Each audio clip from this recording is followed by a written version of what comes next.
नमस्कार सांग मैंने आज आम ढिंगरी छतु रो रेसिपी बनैबा। तो यहाँ को ढिंगरी छतु कहती। यहाँ केर भली होता है, पूरा फुल भली देखा जाए। तो या भल भाव सफा करके छोट छोट खंड करनबा। तापर आम आपको हलदी और लुण पांडे धोईकी बाहर करनबा।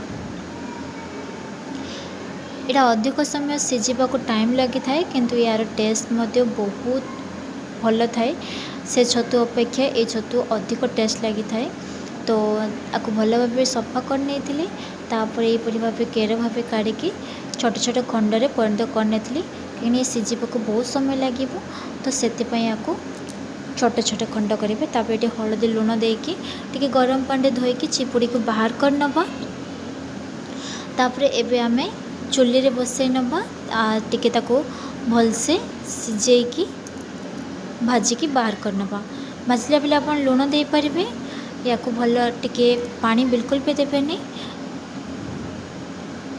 देखो ये भल भाव सिझिनी, पर आपको भाजिकी आमे जो पर्यंत पानी न सुखी तार से आमे भाजिकी बाहर कर नबा।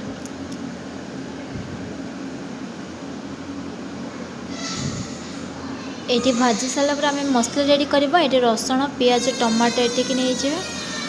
तापर आपको भल भाव मसला को पेस्ट बन नबा। तापर छतु आम भाजी देती आम बाहर कर नबा। तापर ये आम कड़ाई रे तेल नहीं जीवा। सरष तेल देले अधिक टेस्ट लगे। तापर ये शुखला लंका गोटे कंचा लंका गोटे नहीं जीवा। तापर ये किसी भूषण पत्र नहीं जीवा। आपको भलसे टिके भाजवा को दबा ताकि तार टेस्टा बहुत चमकीब। तापर ये आम पियाज को लंबा लंबा काटी नहीं आम आपको पकई नबा। आपको सफ्ट है पर्यंत भल भाव भाजिकी रखीदबा। तापर ये आम देखो आम पियाज मध्य भाजी हो गलानी। आ टिके आम चले नबा।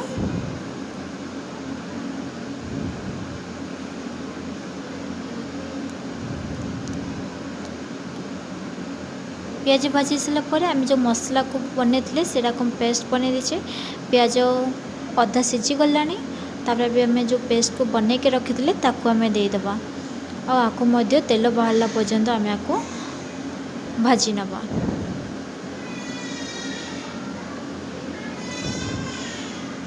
तापर ये आम गुंड मसला दा हलदी गुंड लाल लंका गुंड काश्मीरी लंका ता सहित लुण धनिया गुंड ये सब देदेबा। तापर ये अधा चम्मच गरम मसला देछि। आपको आम भल भाव खरला मसला मिसैकी भाजीदबा। कलर भी देखा और टेस्ट भी बहुत भल आसो। आप चाहिए तेल पकई पारे नचेत गरम पानी पकई पारे। ये देखो आमर मसला भी भल भाव रेडी होगा गला। पर एवं पर्यंत रेडी है आउ टे आम भाजवा। ये फ्लेम को आम मीडियम करनबा। ता सहित ये आम आलू सिझे रखी आलू ऑप्शनल आलू दे पारे न दे पारे। आलू को मुझे दे दीजिए सिझेकी।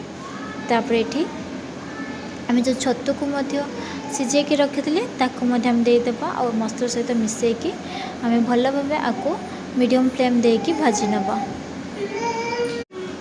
यहपरी भाव आम भल भाव मिसैकी भाजी नबा। ता सहित छतु आलू मसला भल भाव मिसीज से पर्यंत आम यहपरी भाव चलाऊ नथबा।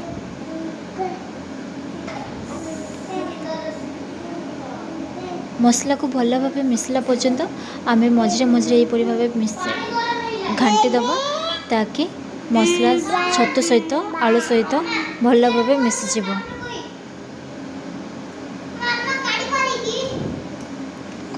ये देखो आमर पूरापूरी मसला छतु सहित मिसी गला। तापर ये आम गरम पानी टिके करके ठंडा पानी देले चलो। ये गरम पानी करके नहीं जाइए। यहाँ खाइबा को पूरापूरी चिकेन भली लगे आ पूरापूरी टेस्ट लगी थाए, किंतु सिझापी अधिक समय लगी थाए। तो आम आपको टिके अधिक समय देकी सिझे नबा।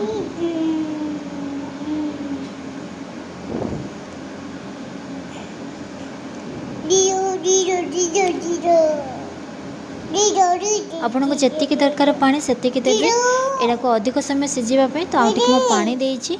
तो भल भाव आम आपको सिझे नब। ता सहित ये दे दीजिए मटन मसला दे देछि तापर आको आमे भल भाबे सिझेइबा पई मीडियम फ्लेम करके छाड़ी दबा।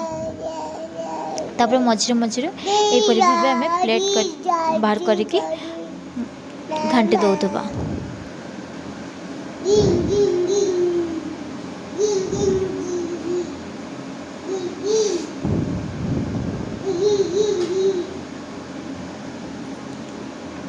आमर पानी मध्य सुखी आसलानी और आमर छतु मध्य सिझी गलानी।